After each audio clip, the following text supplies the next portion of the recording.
مگر اس کی آواز اتنی تیز تھی کہ درختوں پر بیٹھے ہوئے پرندے چیختے ہوئے اڑے اور فضا میں چکر لگانے لگے۔ ایک دو لمحوں کے بعد مندر کا جو بھی دروازہ چڑچڑاہٹ کی پرشور آواز کے ساتھ کھلنے لگا۔ وہ آواز اتنی خوفناک تھی کہ شنکر اور کاشف کے دل زور زور سے دھڑکنے لگے۔ اندر نیم تاریکی تھی۔ بوڑھا پجاری اندر داخل ہوا تو کاشف اور شنکر بھی اندر داخل ہو گئے۔ اندر ایک طویل راہداری تھی جس میں کئی کمرے تھے، مگر ان میں سے کچھ دروازے بند تھے۔ چھتوں سے مکڑیوں کے لمبے لمبے جالے لٹک رہے تھے۔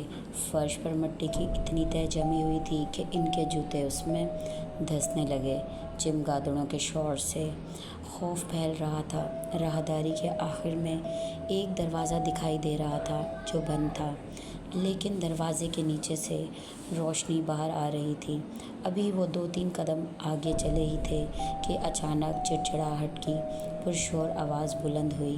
کاشف اور شنکر نے پلٹ کر دیکھا تو مندر کا دروازہ بند ہو چکا تھا۔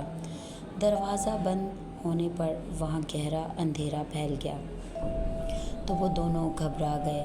شنکر نے پجاری کی طرف دیکھا تو وہ بے اختیار اچھل پڑا۔ پجاری اپنی جگہ سے غائب تھا۔ کاشف کو بھی حیرت ہوئی۔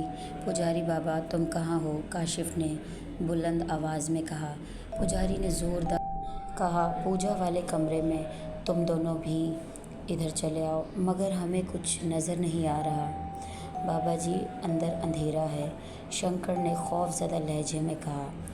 پجاری نے ناک کی سیدھ میں چلے آؤ، یہاں روشنی ہے، ورنہ بھاگ جاؤ، میری پوجا کا وقت ہو گیا ہے۔ مگر دروازہ تو بند ہے، ہم کیسے باہر جا سکتے ہیں؟ کاشف نے غصے سے کہا اسے کھلواؤ۔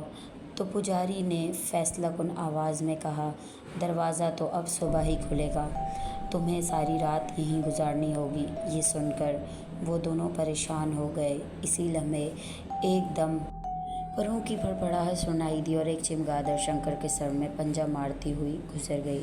شنکر کے منہ سے بے اختیار چیخ نکلی اور وہ فرش پر بیٹھ گیا۔ اس کی چیخ سن کر کاشف بھی گھبرا گیا۔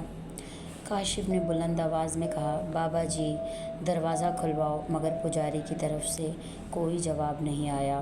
البتہ راہداری کے اختتام پر وہاں کا نصف دروازہ کھل گیا اور اندر جلنے والے چراغوں کی روشنی راہداری میں آنے لگی۔